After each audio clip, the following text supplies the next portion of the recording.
موضوع الدرس فی بیان المحرمات سورۃ المائدہ تفسیر ابن کثیر الحمد للہ رب العالمین والصلاة والسلام علی اشرف الانبیاء وسید المرسلین سیدنا محمد وعلی آلہ واصحابہ اجمعین اللهم صل علی سیدنا محمد وعلی آل سیدنا محمد كما صليت على إبراهيم وعلى آل إبراهيم في العالمين إنك حميد مجيد أعوذ بالله من الشيطان الرجيم بسم الله الرحمن الرحيم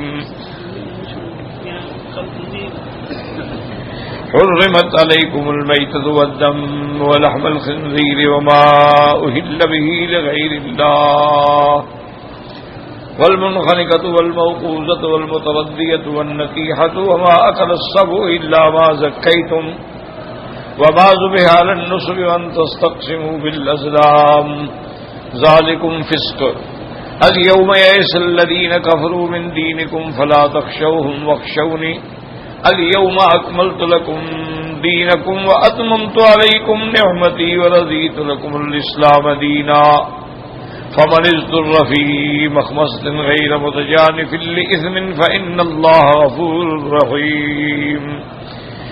قال المؤلف المفسر رحمه الله تعالى أدام النفع بعلومه وعلومكم في الدارين آمين إلى أن قال وفي الصحيحين أن سراقة بن مالك بن جعشم لما خرج في طلب النبي صلى الله عليه وسلم وأبي بكر رضي الله تعالى عنه وهما ذاهبان إلى المدينة مهاجرين قال فاستقسمت بالأزلام هل أضرهم أم لا فخرج الذي أكره لا تضرهم فقال فعصيت الأزلام واتبعتهم ثم إنه استقسم بها ثانية وثالثة كل ذلك يخرج الذي يكره لا تضرهم وكان كذلك وکان سراقۃ لم یسلم اذ ذاک ثم اسلم بعد ذلك. صحیحین میں یعنی بخاری اور مسلم میں یہ روایت اور حدیث میں موجود ہے کہ سراقہ ابن مالک ابن جوشم جو ہے یہ رابق کے علاقے کا سردار تھا. حضور صلی اللہ علیہ وسلم جب ہجرت فرما کے روانہ ہوئے حضرت ابو بکر صدیق رضی اللہ تعالیٰ عنہ بھی آپ کے ساتھ تھے. تو اس نے یہ ارادہ کیا چونکہ قریش مکہ نے اعلان کیا تھا کہ جو حضور صلی اللہ علیہ وسلم اور ابو بکر رضی اللہ تعالیٰ عنہ کو پکڑیں گے تو ہم اس کو 100 اونٹ جو ہے وہ انعام دیں گے. تو اس دور میں 100 اونٹ کی قیمت اور اس کی عظمت بڑی اہمیت تھی. تو سراقہ کہتے ہیں کہ میں بھی اسی لیے نکلا کہ میں راستے میں ہوں چونکہ مکہ اور مدینہ کے تو میں ان کو پکڑ لوں تو شاید یہ انعام مجھے مل جائے. تو کہتا ہے کہ پھر میں نے بھی وہ تیر ڈالے وہ جو پھال نکالتے ہیں تو میں نے بھی وہ اپنے تیر ڈالے تو تیر میں وہ نکلتا تھا کہ تم ان کا کچھ نہیں بگاڑ سکتے ہو یعنی میرے ارادے کے خلاف ہی تیر نکلتے. پھر میں نے دوسری دفعہ ڈالا پھر میں نے تیسری دفعہ ڈالا سب دفعہ وہ یہی نکلتا کہ لا تضرهم تم کچھ ہی نہیں کر سکتے ہو. لیکن پھر بھی میں نے اس کو تینوں شیروں کو چھوڑ ڈالا اور میں نے گھوڑے دوڑائے اور دور سے جب حضور صلی اللہ علیہ وسلم اور سیدنا صدیق رضی اللہ تعالی عنہ اور آپ کا دلیل جو ہے مجھے 2 اونٹنیوں پر سوار نظر آئے تو میں سمجھ گیا کہ بالکل یہی قافلہ ہے جو خفیہ راستے سے جا رہے ہیں. تو میں نے گھوڑے کو تیز دوڑایا لیکن اللہ کی شان یہ ہے کہ میرے گھوڑے کے اگلے پاؤں جو تھے وہ زمین میں دھس گئے اور یہ میرے گھوڑے کی عادت ہی نہیں تھی. میں گرتا گرتا بچا پھر میں نے بڑی مشکل سے گھوڑے کو نکالا اور پھر دوڑایا اور پھر اسی طرح دونوں پاؤں پھنس گئے. تو کہتے ہیں کہ پھر میں نے بڑی مشکل سے نکالا لیکن میں سمجھ گیا کہ بھائی میں ان کا کچھ بگاڑ نہیں سکتا.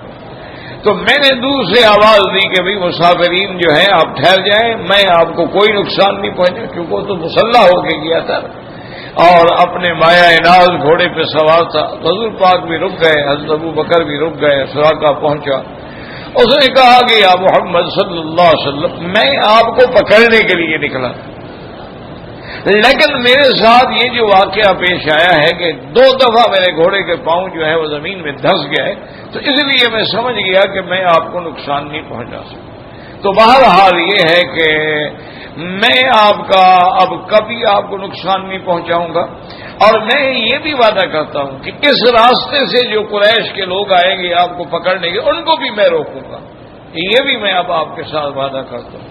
تو حضور پاک نے فرمایا، ابھی اسلام نہیں لایا تھا، کافر تھا، حضور نے فرمایا اچھا سراقہ میں بھی تمہیں ایک خوشخبری دیتا ہوں کہ ایک وقت آئے گا کہ فارس کے بادشاہ کے ہاتھ کے کنگن جو ہے وہ تم پہنو گے۔ تو سراقہ کہتا ہے بہرحال میں نے سن تو لیا، لیکن مجھے یہ بات کوئی یقین نہیں ہوا کہ جو آدمی مکہ مکرمہ سے اپنی جان بچا کے صرف ایک ساتھی کے ساتھ ہجرت کر رہے ہیں، مجھے خبر دے رہے ہیں وہ فارس جیسی سپر پاور کے فتح ہو جانے کی۔ میں نے کہا اچھا جی ٹھیک ہے۔ بہرحال اللہ کی شان دیکھیں کہ سراقہ مسلمان ہو گئے، اسلام لے آئے، اور حضرت امیر المومنین سیدنا عمر رضی اللہ تعالی عنہ کے زمانے میں جب فارس کا ملک فتح ہوا اور ان کے بادشاہ کا سارا مال جو تھا وہ مال غنیمت میں آیا، تو اس میں اس کے پہننے کے کنگن بھی تھے۔ پہلے بادشاہ جو ہے وہ سونے کے زیورات بھی پہنتے تھے، جیسے عورتیں پہنتی ہیں، تاج بھی پہنتے تھے اور ہاتھوں میں کنگن بھی پہنتے تھے اور گلے میں مالا بھی پہنتے تھے، تو یہ اس زمانے میں رواج تھا بادشاہوں۔ تو حضرت عمر رضی اللہ تعالی عنہ نے فوراً منادی کروائی کہ این سراقہ بن مالک، سراقہ کدھر ہے؟ تو حضرت سراقہ کہتے ہیں کہ مجھے ڈھونڈ کے لایا گیا، تو انہوں نے وہ کنگن پیش کیے اور فرمایا کہ حضرت عمر نے کہ صدق رسول اللہ، حضور پاک نے سچ فرمایا تھا جو پیشین گوئی فرمائی تھی، یہ وہ کنگن ہے بادشاہ ہے کسرا کی اور اس کو تم پہنو۔ تو کہتا ہے کہ پھر میں رونے لگ گیا کہ اللہ تبارک و تعالیٰ کے پاک پیغمبر نے ان حالات میں مجھے کیا خبر دی تھی، اور آج وہ خبر میرے سامنے تھی جو حقیقت بن کے آ گئی تھی۔ تو مانا یہ ہے کہ وہ لوگ جو تھے، ایک تو یعنی وہ جاتے تھے نا مجاوروں کے پاس، اور بعض لوگ جو وہ اپنے گھر میں بھی انہوں نے تیر رکھے ہوئے تھے، جب نکلتے تو پھینک لیا، دیکھ لیا کہ بھئی نام نکلا ہے تو چل پڑے، لا نکلا ہے تو واپس آ گئے۔ اور اللہ نہ کرے اور آج یہ مسلمانوں کے اندر بھی مصیبت موجود ہے کہ بلی نے راستہ کاٹ لیا ہے جی، کالی بلی نے آگے سے گزر گئی ہے، اب کام نہیں ہوگا، اور میں جا رہا ہوں جی مجھے پیچھے سے آواز دے، توبہ توبہ توبہ تو میں بڑا ضروری کام جا، تم نے مجھے پیچھے سے کیوں آواز دی، وہ بیٹھ جائے گا بھائی اب میرا کام نہیں ہوگا۔ اسی طریقے سے ہمارے ہاں کافروں کی ایک اور رسم بھی ہے کہ اگر آنکھ پھڑک رہی ہے تو اگر دائیں آنکھ پھڑک رہی ہے تو جی کوئی خوشخبری ملے گی، اور بائیں آنکھ پھڑک رہی ہے تو جی کوئی مصیبت آئے گی۔ اسی طریقے سے مسلمانوں میں بھی یہ بات ہے کہ منگل اور بدھ کے دن جو ہے وہ سفر نہیں کرنا چاہیے، ان کے نزدیک یہ دو دن جو ہے نعوذ باللہ ثم نعوذ باللہ یہ منحوس ہے۔ وہ کہتے ہیں کہ قوم عاد پر اور قوم سمود پر جو ہے عذاب آئے تھے تو اسی منگل اور بدھ سے وہ عذاب شروع ہوئے تھے، تو لہذا یہ ان کو اللہ کے قرآن نے بھی کہا ہے کہ ایام نحسات، بڑے منحوس دن تھے، تو اس وجہ سے انہوں نے یہ عقیدہ بنا رکھا ہے۔ تو یہ یاد رکھیں کہ یہ بھی جہالت ہے، بھئی وہ ایام نحسات منحوس تھے، ان کے لیے جن پہ عذاب آ رہا ہے، مسلمانوں کے لیے تو مبارک دن تھے کہ ہمارا تو دشمن مر رہا تھا، ہمارے لیے تو خوشی کے دن تھے، یعنی ان کے لیے وبال بن گئے، ان کے لیے عذاب آیا۔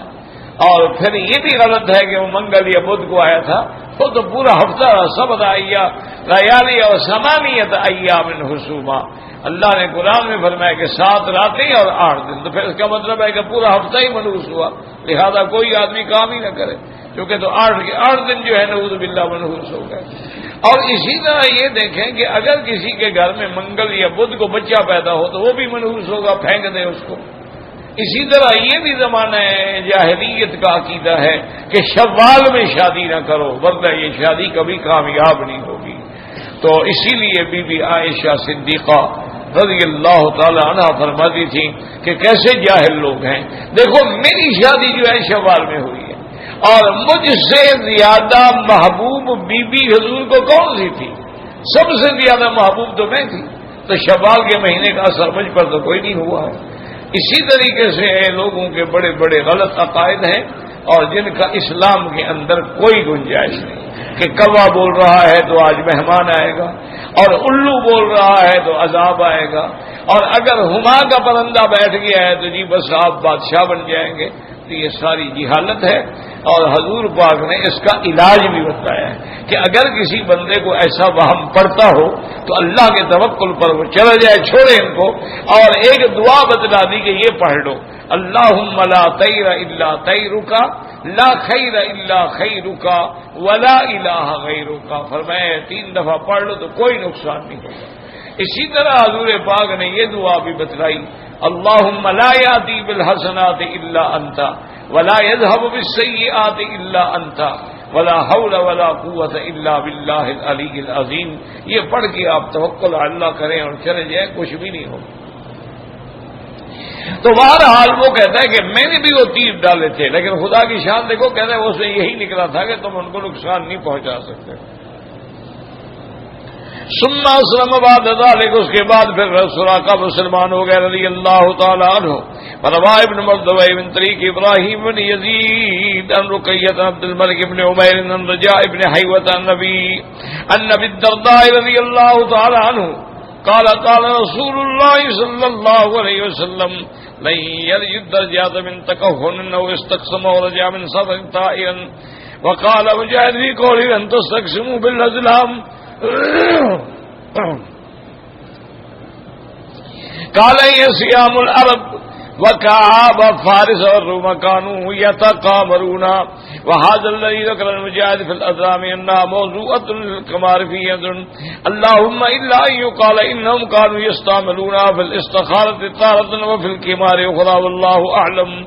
اب اس روایت میں بھی آتا ہے، حضرت ابی الدرداء رضی اللہ تعالیٰ عنہ روایت کرتے ہیں کہ حضور صلی اللہ علیہ وسلم نے فرمایا وہ بندہ کبھی کامیاب نہیں ہو سکتا اور جنت کے درجات عالیہ پہ نہیں پہنچے گا من تکہنا، جو کاہن ہو یا کاہنوں کے پاس جا کے ان کی تصدیق کرے۔ پہلے دور میں کاہن ہوتے تھے اور وہ پہاڑوں میں اور غاروں میں رہتے تھے اور کٹے ہوتے تھے دنیا سے، تو یہ اور ان کے پاس لوگ جاتے تھے تو وہ ان کو غیب کی خبریں بتلاتے تھے۔ وہ غیب کی خبریں بتلانے کی بات کیا تھی کہ جنات جو ہیں نا جی، یہ شیاطین الجن جو ہیں، انہوں نے آسمان دنیا کے قریب جو ہے اپنے خلائی اسٹیشن بنائے ہوئے تھے، انا کننا مقاعد للسمع، اور وہاں بیٹھ کے یہ ملائکہ کی باتیں سنتے تھے۔ لیکن اتفاق یہ ہوا کہ ایک دفعہ جب وہ جنات گئے سننے کے لیے، وَمَن يَسْتَمِعِ الْآنَ يَجِدْ لَهُ شِهَابًا رَصَدًا، تو ان پر تو اللہ کی قدرت سے شہاب یعنی شعلے بھڑکتے ہوئے برسائے گئے۔ وہ آئے ابلیس کے بعد نے کہا جی اب ہم تو رک گئے، اب ہم تو کوئی خبر لا نہیں سکتے۔ پہلے وہ خبریں لاتے تھے ملائکہ جو آپس میں بات کرتے ہیں کہ اللہ نے یہ حکم فرمایا ہے، تو وہ باتیں جو سن لیتے تھے وہ کاہنوں کو آپ کو بتا دیں۔ اب کاہن کیا کرتے تھے، وہ ایک بات تو سچی تھی نا کہ ملائکہ سے سنی تھی، اس کے ساتھ 10 جھوٹی بھی ملا دیتے تھے۔ تو انہوں نے کہا کہ جی اب تو آسمانوں پر پہرا لگ گیا ہے اور ہم تو بالکل قریب نہیں جا سکتے۔ ابلیس کہنے لگا کہ معلوم ہوتا ہے کہ زمین میں کوئی واقعہ پیش حدث حادث فی النفس، کوئی بات ہو گئی، لہذا تم لوگ ایسے کرو کہ ساری دنیا میں پھیل جاؤ اور معلوم کرو کہ کیا کوئی نئی بات ہوئی ہے کہ جس کی وجہ سے آسمانوں پہ پہرے لگ گئے ہیں۔ تو وہ جنات جو تھے وہ چلتے چلتے مختلف علاقوں میں، چونکہ جن تو ہوا بن جاتا ہے نا، اڑ جاتا ہے اور بہت تیز رفتار ہو سکتا ہے۔ خدا کی شان یہ ہے کہ جب وہ پہنچے سرزمین حجاز میں اور موقع نخلا میں، تو اللہ کے نبی محمد مصطفیٰ قرآن پڑھ رہے تھے، نماز پڑھ رہے تھے اور اس میں تلاوت فرما رہے تھے۔ تو جنات سمجھ گیا، ہم نے کہا یہ واقعہ پیش ہے۔ ایک آیات میں ہے کہ وہ جنات مسلمان ہو، اور کچھ جنات نے جا کے ابلیس کو بھی خبر دی کہ بعث محمد صلی اللہ علیہ وسلم، سرزمین حجاز میں مکے میں ایک نبی پیدا ہوا ہے جس کا نام محمد مصطفیٰ صلی اللہ، اس کی وجہ سے یہ پہرے لگ گئے۔ اس نے کہا ہاں یہی وجہ ہو سکتی ہے، ورنہ کوئی سمجھ نہیں آتا تھا کہ بھئی یہ کیوں ایسا ہو گیا ہے کہ اب ہم اوپر جا ہی نہیں سکتے۔ وَأَنَّا لَا نَدْرِي أَشَرٌ أُرِيدَ بِمَنْ فِي الْأَرْضِ أَمْ أَرَادَ بِهِمْ رَبُّهُمْ رَشَدًا، اور ہمیں پتہ نہیں ہے کہ کیا یہ خیر ہوگی یا شر ہوگا، یعنی علم غیب ہو جنات کو یہ بات کہہ سکتے ہیں کہ ہمیں پتہ نہیں ہے کہ کیا ہوگا۔ اور اسی طرح بہت سارے آج کل بھی اللہ معاف کرے کچھ جاہل پیر بھی ہوتے ہیں اور کچھ ہمارے جاہل مرید بھی ہوتے ہیں، تو ان پیروں نے بھی یہ باتیں مشہور کر رکھی ہیں کہ جی جنات میرے تابع ہیں، اور میں کوئی کام کرنا ہو تو اپنے موکل بھیجتا ہوں اور موکل جا کے جو ہے وہ سارا کام کرتے ہیں، لہذا موکل کو راضی کرنے کے لیے ہمیں اتنے نظر آنا چاہیے۔ تو یہ بھی بہت بڑا ظلم ہے۔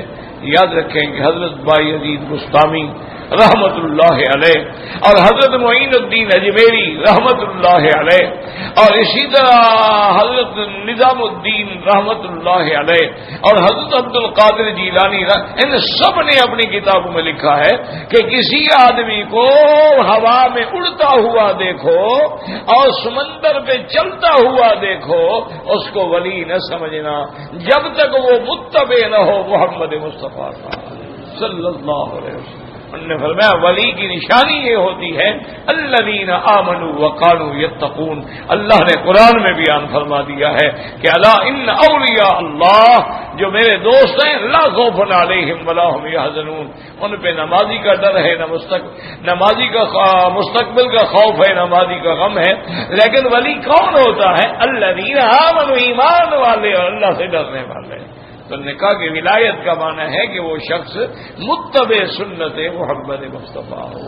اگر وہ ہواؤں میں اڑتا ہو اور دریاؤں پہ چلتا ہو تو یہ قوات استدراجیہ ہوتی ہیں، تو شیطان کے پاس بھی ہوتی ہے، شیطان بھی اڑ جاتے ہیں، مکھی بھی اڑ جاتی ہے، تو یہ کوئی کمال کی بات تو نہیں ہوتی ہے۔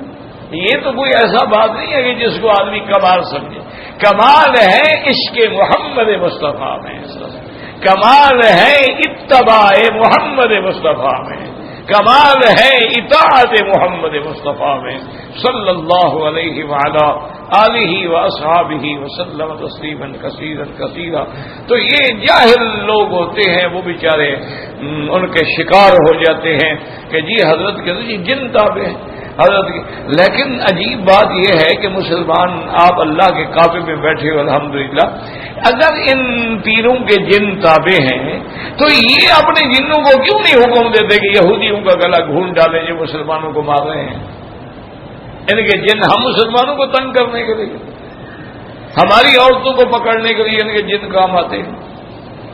نہ کسی کافر کے خلاف لڑتے ہیں، نہ یہودی کے خلاف، نہ نصرانی کے خلاف، نہ ہندو کے خلاف۔ یہ بات نہیں، جن ہوتے ہیں اس میں کوئی شک نہیں، جن کا وجود حق ہے، اور یہ بھی کوئی شک نہیں کہ جنوں میں بڑے بڑے علماء گزرے ہیں، اور جنات میں صحابی ہیں حضور کے، جنات میں تابی ہیں، تبع تابی ہیں، جنات میں محدث ہیں، جنات میں مفسر ہیں، جنات میں فقیہ ہیں، جنات میں علماء ہیں، جنات میں اولیاء ہیں، یعنی جتنے طبقات انسانوں میں ہیں وہ سارے کے سارے جنوں میں۔ اچھا، اور یہ بھی یاد رکھو جتنے آج کل باطل فرقے ہیں، قادیانی ہیں، شیعہ ہیں، یہ جنوں میں بھی ہیں، بہائی ہیں، بابی ہیں، یہ سارے فرقے جنوں کے اندر بھی موجود ہیں، ان کے اندر بھی یہ سارے فرقے اللہ موجود ہیں۔ جنات پڑھتے ہیں، مدرسوں میں ہوتے ہیں، لیکن وہ اساتذہ، وہ علماء جن کو اس بات کا علم ہوتا ہے وہ اس کو راز رکھتے ہیں، وہ لوگوں کو نہیں بتاتے کہ ہمارے جن تابع ہیں ہم یہ کر دیں گے، ہم وہ کر دیں گے۔ اور ان جن طالبوں کو بھی ہدایت ہوتی ہے، خبردار اپنے آپ کو کبھی ظاہر نہ کرو، جس دن تم ظاہر کرو گے ہم مدرسے سے تمہیں نکال دیں گے۔ لیکن یہ تو نہیں ہوتا کہ جنات پڑھتے ہیں وہ طالب تو وہی روٹی مانگے تانگے کی کھاتے ہیں، اور جن کو حکم دے کہ جاؤ یہ روٹیاں اٹھا کے لے آؤ اور ساری دنیا کے کھانے اٹھا کے لے آؤ. یہ جاہلوں کی باتیں ہیں، اور غلط عقیدے کی وجہ سے یہ چیزیں اثر کرتی ہیں. حضرت سلیمان علیہ السلام پہ جب موت آ گئی 100 سال تک جنات کام کرتے رہے. اللہ فرماتے ہیں فلما قضینا علیہ الموت ما دلهم على موته الا دابۃ الارض تاکل من سأته فلما خر تبینت الجن ان لو كانوا يعلمون الغيب ما لبثوا في العذاب المهين. اللہ فرماتے ہیں کہ جب ہم نے سلیمان علیہ السلام کی موت کا فیصلہ کر لیا، وہ عرصے پہ کھڑے تھے، روح قبض ہو گئی، تو ان کو تو پتہ ہی نہیں لگا کہ سلیمان علیہ السلام فوت ہو گئے یا زندہ کھڑے ہیں. وہ تو آسے کی لکڑی جو تھی نا، اللہ کے حکم سے اس کو نیچے سے دیمک نے کھانا شروع کیا. اب جب دیمک کھاتی گئی تو گر گئی، وہ لکڑی جو تھی وہ کمزور ہو گئی. اب حضرت سلیمان صاحب زمین پہ گر گئے. اب جنوں کو پتہ لگا، انہوں نے کہا بدبختوں سلیمان علیہ السلام تو فوت ہو گئے، ہم تو ویسے پتھر اٹھا رہے ہیں، ہم خواہ مزدوری کر رہے ہیں. تو اللہ فرماتے ہیں کہ اگر علم غیب ہوتا تو یہ بدبخت عذاب بھگتتے. اگر ان کو اپنا بھی پتہ نہ ہو، اپنی چیزوں کا بھی پتہ نہ ہو، اور پتھر اٹھا کے مر گئے وہ، ان کو تو پھر پتہ لگا، تو انہوں نے پھر جنات نے اپنا ایک عقل بھی لڑایا. وہ عقل یہ لڑایا کہ بھئی دیکھو یہ دیمک اگر کسی لکڑی کو لگ جائے تو 1 سال میں یہ کتنا کھاتی ہے. تو فیصلہ ہوا مثلا 1 سینٹی میٹر. اب انہوں نے دیکھا کہ حضرت سلیمان کا عاشق ہونے کو ہم تو 100 سال سے مار کھا رہے ہیں، حضرت سلیمان تو پہلے فوت ہو گئے، لیکن ہم بالکل مار کھا رہے ہیں، پتہ کوئی نہیں. تو اس لیے یاد رکھیں علم غیب کسی کو نہیں ہوتا. جنات ہوتے ہیں، جنات میں مسلمان بھی ہوتے ہیں اور جنات میں کافر بھی ہوتے ہیں. اسی لیے دیکھیں نا، کسی کو مسلمان جن ہو نا تو کوئی عالم پڑھے گا، کوئی دعا کرے گا، سورۃ البقرہ پڑھ کے دم کر دے گا، سورۃ الجن پڑھ کے دم کر دے گا، وہ چھوڑ دیتا ہے. لیکن کافر ہو تو وہ تنگ کرتا ہے، وہ نہیں چھوڑتا ہے. تو اس کے لیے پھر علماء کو بڑی سخت قسم کی سزائیں ان کے لیے تجویز کرنی پڑتی ہیں، اور پھر بڑی مشکل سے وہ خبیث جان چھوڑتے ہیں.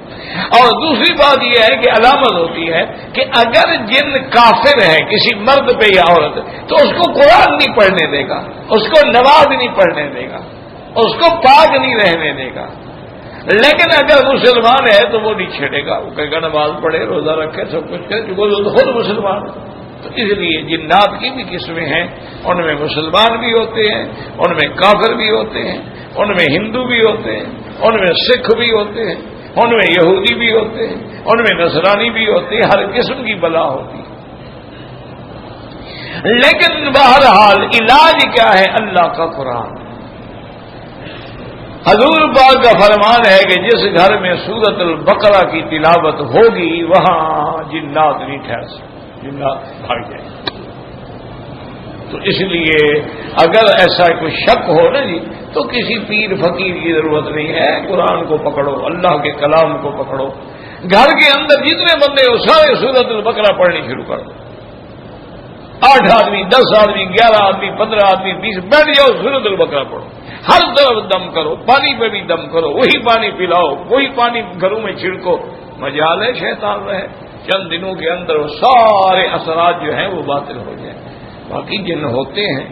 اچھا، اور جتنا جن کافر ہوتے ہیں ان کا تعلق بھی ان لوگوں سے ہوتا ہے جو پلید رہتے ہیں، ان کے ساتھ، کیونکہ وہ خود پلید ہے نا جی، تو جن سے جن کے ساتھ ملتی ہے. تو اس لیے کبھی کبھی ان کے بھی اندازے ہوتے ہیں اور وہ ایسی باتیں کہہ جاتے ہیں. اور کچھ علوم بھی ایسے ہیں جیسے کیمیا ہے، سیمیا ہے، لیمیا ہے، ریمیا ہے، یہ بڑے بڑے علوم ہیں. اور ان کو جمع کرو تو کیا بنے گا؟ کلن سرن. کاف سے کیمیا، لام سے لیمیا، سین سے سیمیا اور رے سے ریمیا. یہ سب راز ہیں اللہ کے. اللہ کسی کو علم عطا فرما دے، عطا فرما دے، نہ عطا فرمائے تو نہ عطا فرمائے.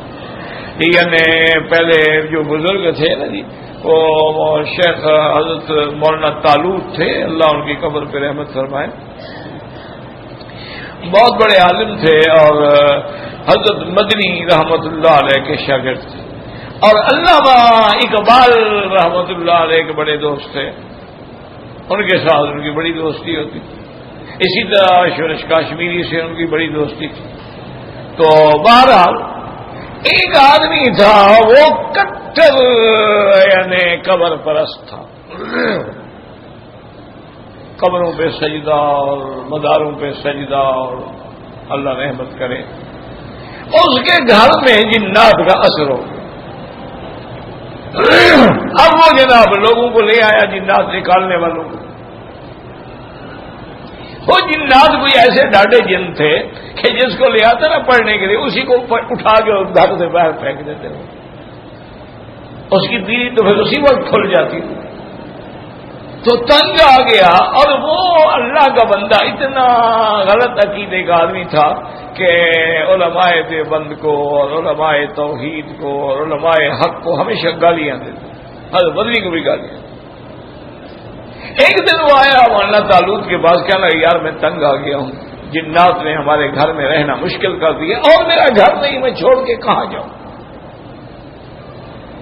تم ایسا کرو، مہربانی کرو کہ کوئی حل بتاؤ۔ میں نے اپنے جو پیر ہیں نا حلوائی، وہ سارے آزما لیے ہیں، ان سے تو جن نہیں بھاگتے۔ اب میں نے سوچا کسی اللہ والے کے پاس جاؤں، یہ جو وہابی شہابی ہیں ان کا کوئی کام چل جائے، تو تم مہربانی کرو کوئی حل بتاؤ۔ تو مولانا طالوت فرماتے ہیں کہ میں نے کہا ایسا کرو حضرت مدنی کو، نے کہا میں تو حضرت مدنی کو گالیاں دیتا ہوں۔ میں نے کہا گالیاں کو چھوڑو، تم حضرت مدنی کو خط لکھو اور حالات لکھو کہ کیا حالات۔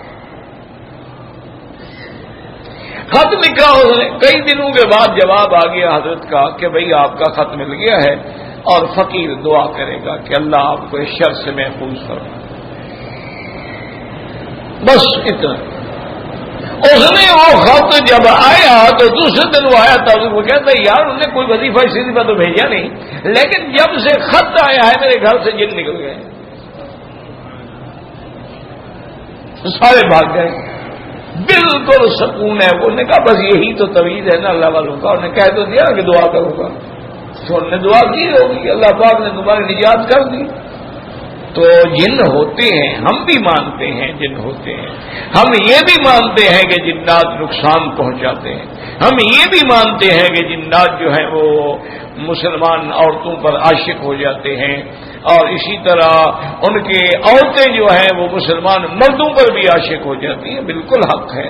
لیکن علاج کیا ہے؟ اللہ کا قرآن۔ علاج کیا ہے؟ آیت الکرسی۔ علاج کیا ہے؟ چار قل یا ایھا الکافرون، قل هو اللہ احد، قل اعوذ برب الفلق، قل اعوذ برب الناس۔ یہ صورتیں پڑھ کے دم کریں اور یہ آیتیں پڑھ کے دم کریں، اللہ تبارک و تعالی شیاطین الجن والانس سے محفوظ رکھیں گے۔ اسی لیے حضور پاک کی دعائیں ہیں، اعوذ بکلمات اللہ التامہ من شر شیطان ہامہ ومن کل عین لامہ، اعوذ بکلمات اللہ التامات من شر ما خلق، اعوذ بکلمات اللہ التامات من شر ما خلق، من شر غضبہ وعقابہ ومن شر عبادہ ومن ہمزات الشیاطین وان یحضرون۔ حضور نے خود دعائیں سکھائی، وہ دعائیں چھوٹی سی کتاب لے لو حدیث کی، اس پر عمل کرو، قرآن پہ عمل کرو اللہ کے بندو، اور ان دکھوں سے بچو۔ باقی سارے مہینے اللہ کے ہیں، سارے دن اللہ کے ہیں، ان میں کوئی دن منحوس نہیں ہوتا ہے۔ ایک دن میں کسی کے گھر میں شادی ہوتی ہے، کسی کے گھر میں ماتم ہوتا ہے، تو یہ نظام ہے میرے اللہ کا۔ کہیں بچہ پیدا ہو رہا ہے، کسی کی موت ہو رہی ہے، کسی کی شادی ہو رہی ہے، کسی کا جنازہ جا رہا ہے، یہ اللہ کا نظام ہے، یہ نظام چلتا رہے گا۔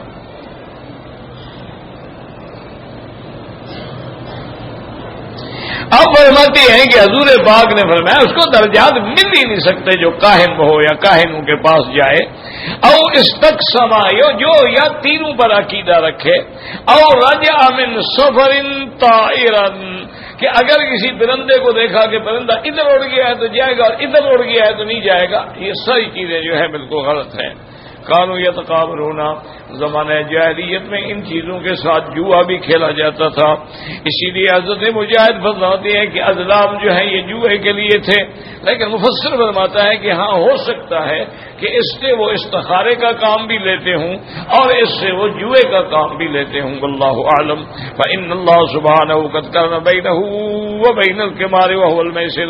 وقال فی آخر السورة یا ایھا الذین آمنوا انما الخمر والمیسر والانصاب والازلام رجس من عمل الشیطان فاجتنبوه لعلکم تفلحون. انما یرید الشیطان ان یوقع بینکم العداوۃ والبغضاء. اسی لیے اللہ تبارک و تعالی نے جوئے کو بھی شراب کے ساتھ ذکر کیا کہ ایمان والو یہ شراب ہے یا جوا ہے یا یہ انصاب ہے، نصب جن پہ استانوں پہ یہ جانور ذبح کرتے ہیں، ازلام ہے یہ جو تیر ڈالتے ہیں، یہ ساری چیزیں پلید ہیں اور شیطان کا عمل ہے، ان سے بچو تاکہ تم کامیاب ہو جاؤ. انما یرید الشیطان ان یوقع بینکم العداوۃ والبغضاء. اصل میں شیطان ان چیزوں سے تمہارے درمیان میں دشمنی پیدا کرنا چاہتا ہے، لڑائیاں پیدا کرنا چاہتا ہے. وہاں قضا کا رہا ہونا وان تستقسموا بالازلام ذالکم فسق. یعنی ان تینوں پر عقیدہ رکھنا جو ہے یہ فسق ہے. فسق کا معنی دین سے نکلنے والی بات ہے. وغیر وضلالۃ جہالۃ و شرک. یہ گمراہی ہے، یہ ضلالت ہے، جہالت ہے اور شرک ہے. وقد امر اللہ المؤمنین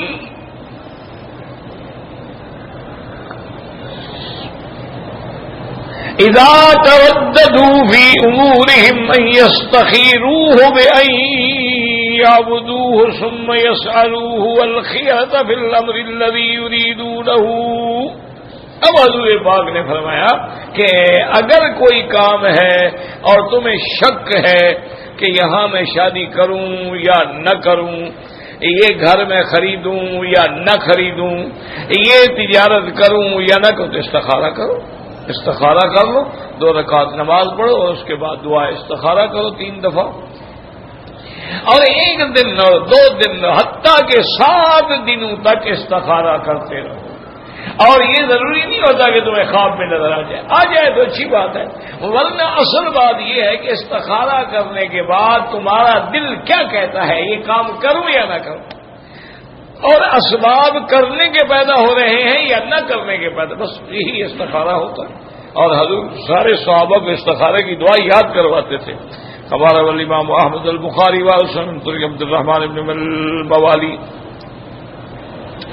ان محمد بن المنکدر ان جابر بن عبد اللہ رضی اللہ تعالی عنہ قال كان رسول الله صلى الله عليه وسلم يعلمنا الاستخارة في الأمور كما يعلمنا السورة من القرآن.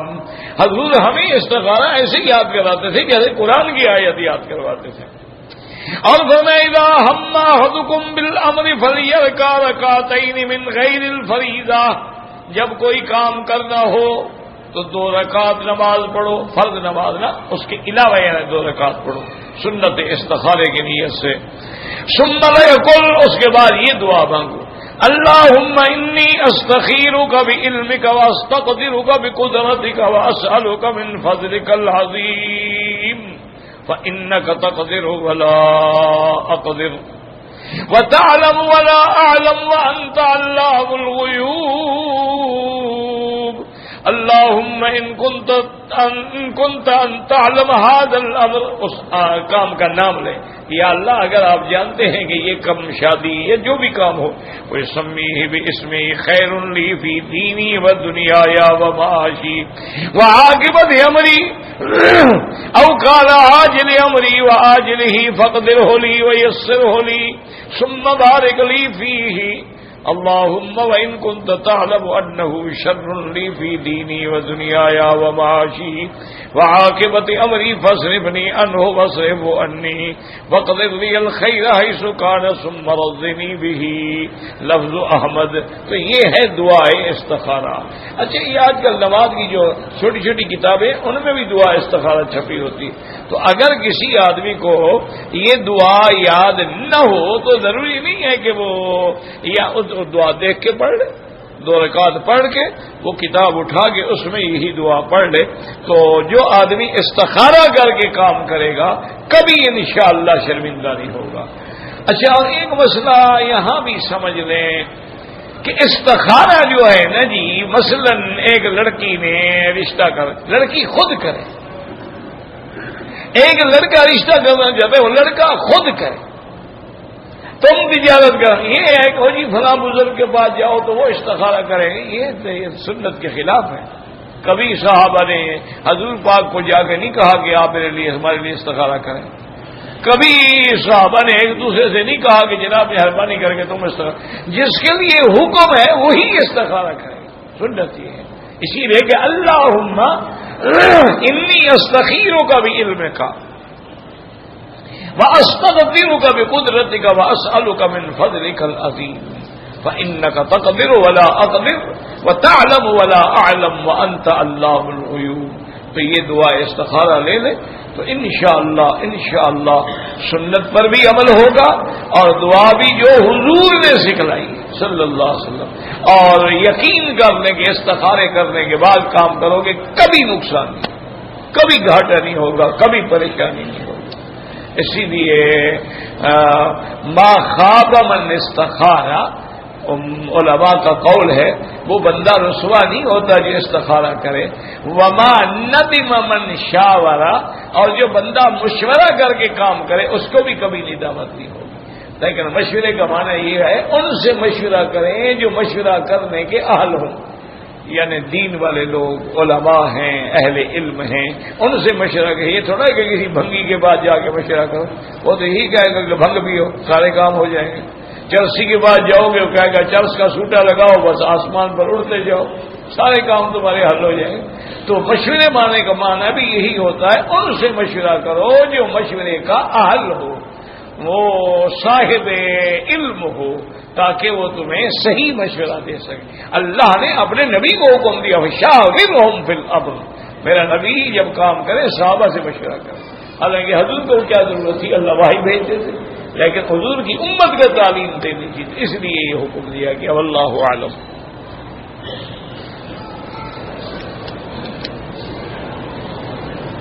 کہتے ہیں جی کہ پانی سے کوئی چیز پاک ہو جاتی ہے یا صابن لگانا ضروری ہے؟ اگر پیشاب کوئی بھی ناپاکی کسی چیز پہ لگ گئی ہے تو اس کو پانی سے دھونا۔ حضور کے زمانے میں صابن تھا؟ اللہ کے بندے یہ کوئی بات ہے، ہر چیز کو پانی پاک کرتا ہے۔ الماء طہورہ والحل میتتہ، ہر چیز کی پاکی کے لیے اللہ نے پانی پیدا کیا، پانی سے دھو ڈالو۔ یہ تو ہماری طبیعتوں میں آج کل چونکہ شیمپو آ گئے ہیں اور صابن آ گئے ہیں تو طبعاً ایک کراہت معلوم ہوتی ہے کہ شاید میرے ہاتھ میں بدبو رہ جائے، ورنہ اصل بات تو پانی ہے۔ اچھا پانی نہ ہو، شیمپو مل کے کھڑے رہو، کیا کرو گے؟ تو اصل کیا ہے؟ اصل تو پانی ہے۔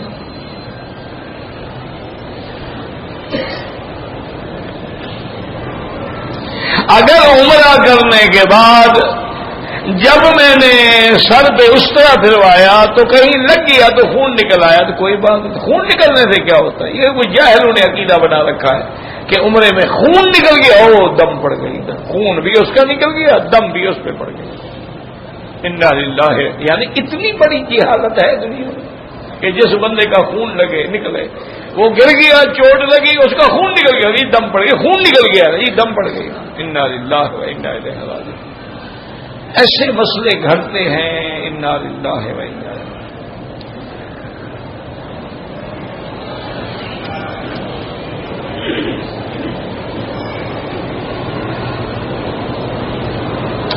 میری بیوی کو وہم کی بیماری ہے، ویسے تو ایک مشہور مثال ہے نا کہ وہم کا علاج کسی کے پاس نہیں ہوتا، تو وہ ہر چیز کو، کوئی مہمان آیا کھانا دے دیا یا کوئی چیز کو اس نے کسی کو اس کو دھوتی رہتی ہے، تو اللہ کے بندے اس کو کہتے ہیں وسواس قہری، اس کا نام ہے وسواس قہری، یعنی ایسا وسواس جو قہرن اس پہ مسلط ہو جاتا ہے، اس کا اپنا عقل نہیں کام کرتا۔ یہ بیماری ہے میرے بھائی، یہ کوئی ایسا مسئلہ نہیں ہے۔ کسی سائیکاٹرسٹ ڈاکٹر کے پاس چلے جائیں، ایک گولی دے گا، آپ 3 دن میں ٹھیک ہو جائیں، آپ تجربہ کر کے دیکھیں۔ ویسے اس کی دوائی ہے، اس کا نام بھی ہے رسپراڈل، تو 1 ملی گرام روزانہ کھائیں، اگر زیادہ بیماری ہے تو ایک صبح کھائیں گولی، ایک شام کھائیں، 3 دن میں ٹھیک ہو جائیں، کوئی مسئلہ ہی نہیں ہے۔ لوگ کہتے ہیں جی وہ پاگل خانے والے ڈاکٹر کے پاس جائیں، سائیکاٹرسٹ تو وہ ہوتا ہے۔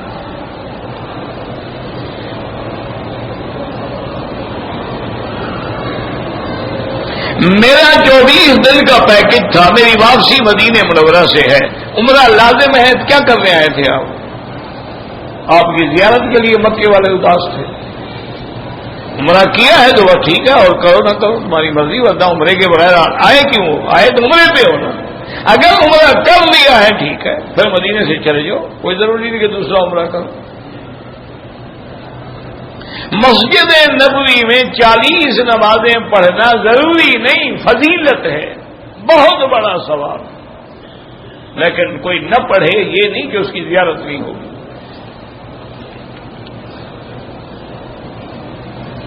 اور جب حضور پاک صلی اللہ علیہ وسلم کے روضہ مبارک پہ جائیں تو وہاں مواجہ شریف میں جو سلام پڑھیں گے، الصلاۃ والسلام علیک یا رسول اللہ، الصلاۃ والسلام علیک یا حبیب اللہ، اسی طرح صحابہ پڑھتے تھے۔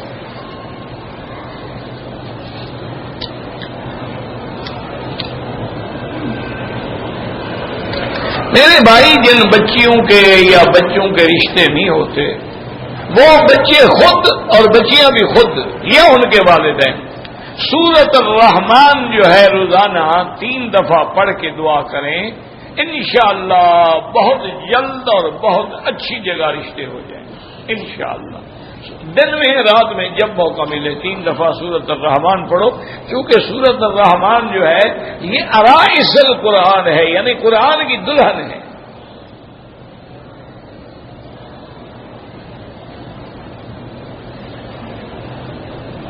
میرا ایک دوست ہے، صدقہ خیرات بڑا کرتا ہے لیکن نماز کی پابندی نہیں کرتا، اور صدقے کا کوئی فائدہ نہیں۔ اصل فرض ہے، فرض کو چھوڑ دو اور صدقے پہ لگے رہو، واہ بھائی واہ، یہ اچھی بات ہے۔ پھر تو ہر بڑا آدمی ایسا ہی کرے گا، روزانہ 200 روپیہ خیرات کر دی، 5 نمازوں سے جان چھوٹ گئی۔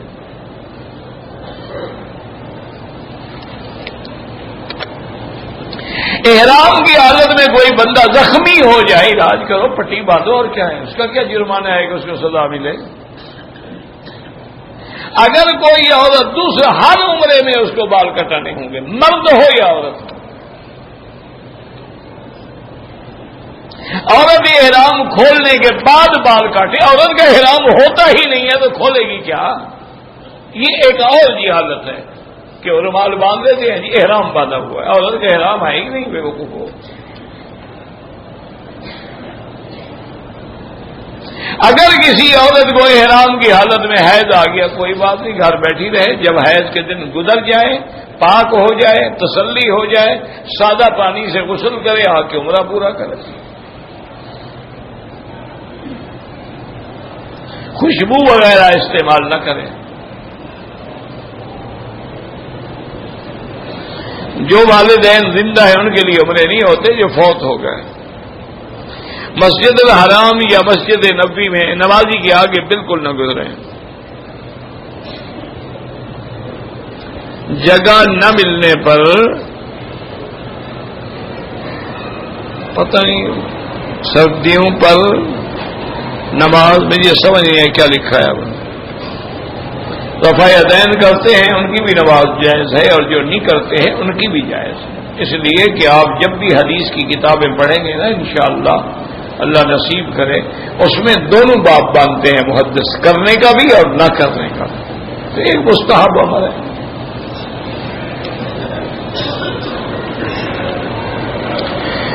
احرام کے دوران عورت اپنے چہرے پہ کپڑا نہ لگے، لیکن آگے لٹکا دے، پردہ رہے، لگے نہیں چہرے کو، یہ نہیں کہ پردہ ہی نہ کرے۔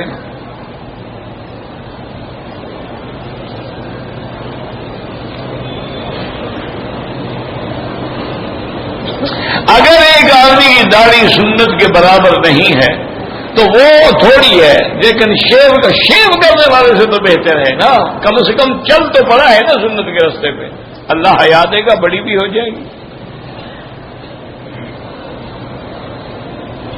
اگر احرام کی حالت میں داڑھی پہ ہاتھ لگایا اور بال ٹوٹ گیا، کوئی بات نہیں۔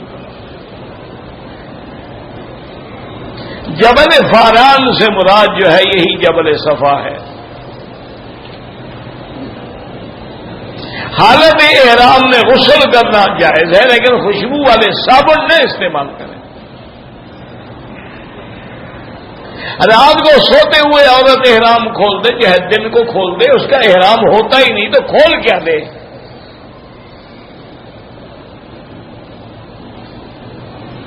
لوگ نماز کی نیت کرنے کے بعد سجدے کی جگہ کے بجائے ادھر ادھر دیکھتے ہیں تو اللہ کی نظر ہٹ جاتی ہے ان سے۔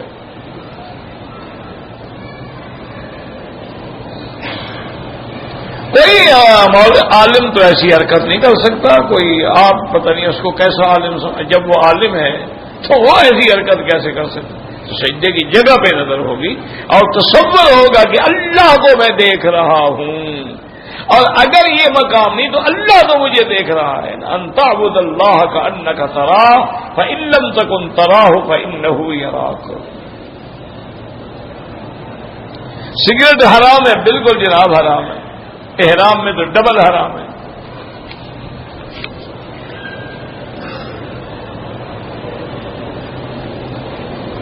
ایک مولوی کہتا ہے کہ فاتحہ کے بغیر نماز نہیں ہوتی، ہم بھی کہتے ہیں نہیں ہوتی۔ مجھے نماز تو بتاؤ جس میں فاتحہ نہ ہو، کوئی نماز مجھے سمجھاؤ کہ یہ فلاں نماز ہے جس میں فاتحہ نہیں۔ بھائی میں نے نہیں پڑھی، امام نے پڑھی، نماز میں تو فاتحہ آ گئی نا، فاتحہ نہ ہوتی تو نماز نہ ہوتی۔ اللہ کے بندے کو عقل کرو۔ مقتدی کا لفظ کہاں ہے؟ ایک حدیث میں مجھے مقتدی کا لفظ دکھا دو، میں تمہاری بیعت کر لوں گا ابھی، کہ حضور نے حکم دیا ہو مقتدی کو کہ پڑھے۔ وہاں تو حکم دیا اذا قرأ فانصتوا، جب امام پڑھے چپ کرو۔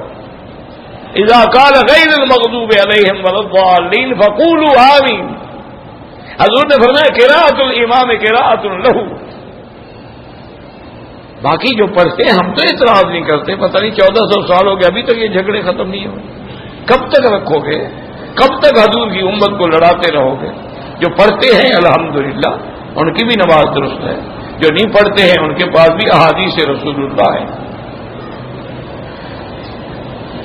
میں نے بہن کے لیے عمرہ کیا، غلطی سے بال تراشنے کے بغیر احرام کھل گیا، بال نہیں کٹوائے تو دم پڑ گئی جناب، بال بھی کٹواؤ دم بھی ادا کرو، اتفاق سے کھل گیا کیا مانا؟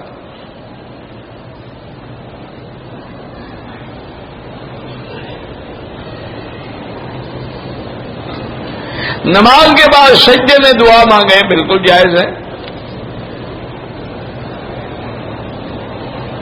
اگر فرض نماز کے بعد سبحان اللہ سجدے میں یا مقلب القلوب ثبت قلبی علی دینک اللہم انی اسألک العفو والعافیہ، کوئی منع نہیں۔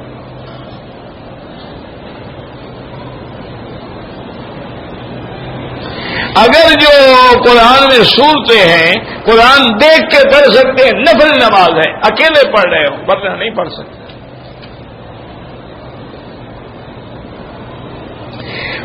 فرض نماز کے بعد جو ہے کلمہ طیبہ پڑھنا ٹھیک ہے، لا الہ الا اللہ وحدہ لا شریک لہ حضور پڑھتے تھے۔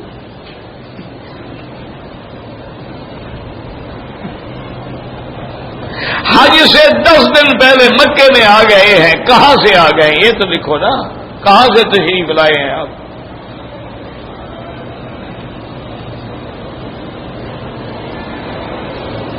اگر واقعی کوئی غریب ہے اور دم کے پیسے نہیں ہیں 10 روزے رکھ سکتا ہے۔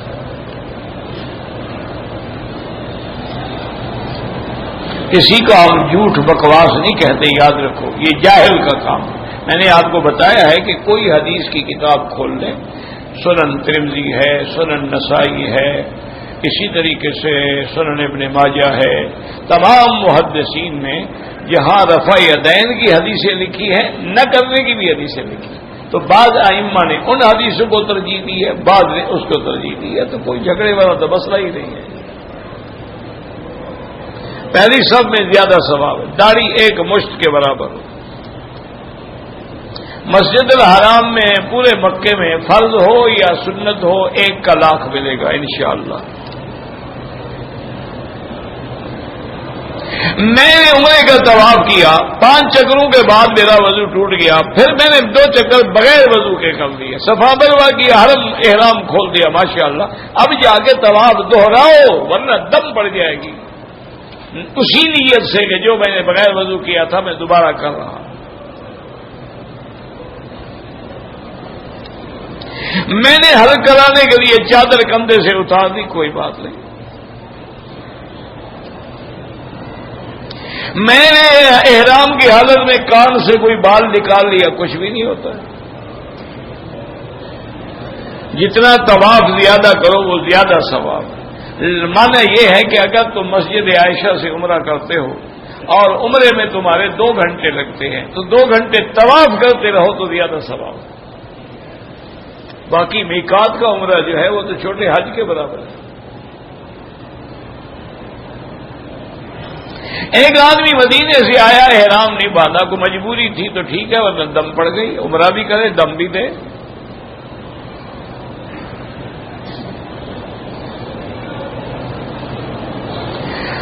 جوتے کے ساتھ حرم میں داخل ہوتے بھی سیدھی بات ہے، جوتا پاک ہے تو جائز ہے، پلید ہے تو ناجائز ہے، ایک موٹی بات ہے۔ میرا کزن فوت ہو گیا، اللہ مغفرت فرمائے۔ جو صحابہ کے منکر ہیں وہ دین کے منکر ہیں۔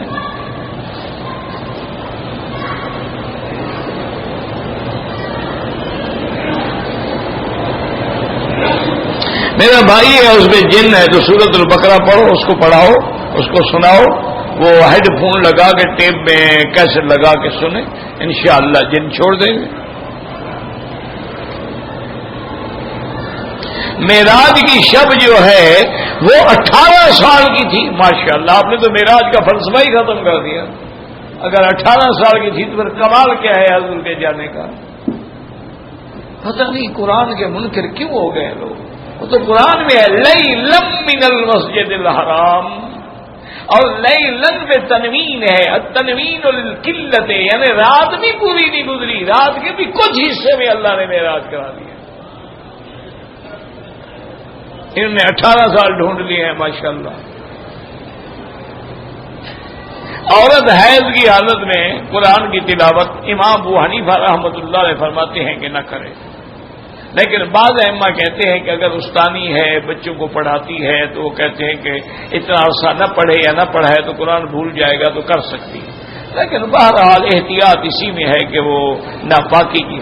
اور بعض علماء فرق کرتے ہیں کہ حالت جنابت میں تو کسی کے نزدیک بھی جائز نہیں نا کہ عورت جنابت میں ہے یا مرد جنابت، کیوں؟ اس کا ازالہ بس میں ہے، غسل کر لو پاک ہو گئے، لیکن حیض کا بھی ازالہ اپنے بس میں تو نہیں ہے نا جب تک دن پورے نہ گزرے، تو بہرحال لیکن بہتر یہی ہے کہ نہ پڑھا جائے۔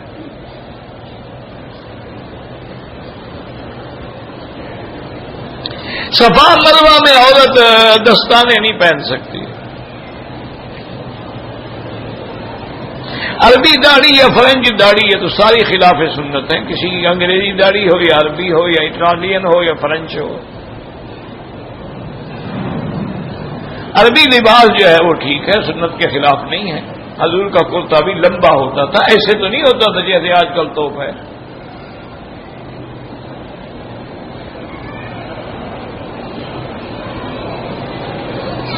کہتے جی کہ اللہ کے ذکر میں سکون ہے، بہت سارے لوگ ہیں اللہ کا ذکر کرتے ہیں لیکن سکون نہیں ملتا، کرتے رہو، جب اللہ چاہیں گے عطا فرمائیں گے، ورنہ تو یہ تو قرآن ہے، الا بذکر اللہ تطمئن القلوب، اللہ کے ذکر سے آدمی کو سکون ملتا۔ وہ یار جتنی دیر وہ ذکر کرتے ہیں سکون ہے تو کر رہے ہیں نا، سکون نہ ہو تو لفظ ہی نہیں نکلے گا۔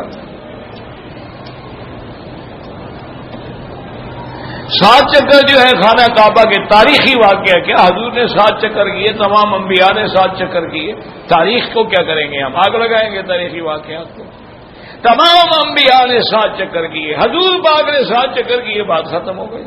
یہ اللہ کا نظام ہے کہ اللہ نے آسمان و زمین بھی 7 بنائے ہیں، طواف کے چکر بھی 7 ہیں، صفا مروہ کے چکر بھی 7 ہیں، اور نماز میں ہم سجدہ بھی 7 اعضاء پہ کرتے ہیں، اور جو ان کا منکر ہے جہنم کے دروازے بھی 7 ہیں، یاد رکھیں۔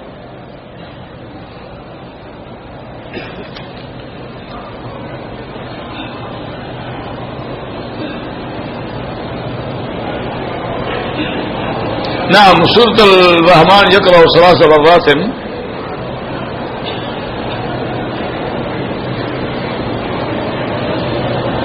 نعم إن شاء الله إذا عندك أولاد أريد تزويجهم الأولاد بنفسهم وأنت أيضا تقرأ سورة الرحمن وتدعو من الله تعالى کہ اللهم سخر لنا زوجا صالحا وإن شاء الله بفضل الله تبارك وتعالى في قلائل من الأيام. بعض علماء كتبوا 3 أيام، بعضهم يقولون 7 أيام، وبعضهم يقولون 11 يوما، لكن الحمد لله كلما قلبنا بعض الإخوة وأنهم أخذوا بها إن الله تعالى سخر لهم هذه المسألة. فإن شاء الله أنت تعمل أيضا واستعينوا بالصبر والصلاة. اگر وطروں کی دعا نہ آتی ہو، جو دعا آتی ہے وہ پڑھ لو، لیکن اس کو یاد کرنے کی کوشش کرو. واللہ اعلم. اللهم صل على سيدنا محمد وعلى آل سيدنا محمد وبارك وسلم. بسم الله ما شاء الله لا قوة إلا بالله، ما شاء الله لا يصرف السوء إلا الله، ما شاء الله لا يسوق الخير إلا الله، ما شاء الله ما كان من نعمة فمن الله، ما شاء الله لا حول ولا قوة إلا بالله، لا حول ولا قوة إلا بالله العلي العظيم، لا ملجأ ولا منجأ منك إلا إليك، لا حول ولا قوة إلا بالله العلي العظيم، لا ملجأ ولا منجأ منه إلا إليه. اللهم فرج هم المهمومين ونفس كرب المكروبين واقض الدين عن المدينين واشفنا واشف مرضانا ومرضى المسلمين، واشفنا واشف مرضانا ومرضى المسلمين، يسر أمورنا وأمور المسلمين، أصلح أحوالنا وأحوال المسلمين برحمتك يا أرحم الراحمين. یا اللہ بیماروں کو شفا عطا فرما، یا اللہ بیماروں کو شفا عطا فرما، یا اللہ ہماری ظاہری باطنی روحانی جسمانی بیماریاں دور فرما، یا اللہ بے دینوں کو دین عطا فرما، بے اولادوں کو اولاد صالح عطا فرما، بے روزگاروں کو روزگار عطا فرما، جن کے گھروں میں بچیاں ہیں یا اللہ ان کو صحیح معنی میں رشتے نصیب فرما. یا اللہ ہمیں مانگنا بھی نہیں آتا، بغیر مانگے عطا فرما. یا اللہ دنیا میں عالم اسلام میں جتنی مسجدیں ہیں، مدرسے ہیں، دین کے ادارے ہیں، سب کی حفاظت فرما. یا الہ العالمین دین کے کام کرنے والوں کی حفاظت فرما. یا اللہ ہر کلمہ پڑھنے والے کی حفاظت فرما. اللہم ارحم امت محمد صلی اللہ علیہ وسلم، اللہم اغفر امت محمد صلی اللہ علیہ وسلم، اللہم استر امت محمد صلی اللہ علیہ وسلم، اللہم اجبر امت محمد صلی اللہ علیہ وسلم. ربنا آتنا فی الدنیا حسنۃ وفی الآخرۃ حسنۃ وقنا عذاب النار. صلی اللہ تعالی علی خیر خلقہ سیدنا محمد وعلی آلہ وصحبہ اجمعین. اللہم صل علی سیدنا محمد وعلی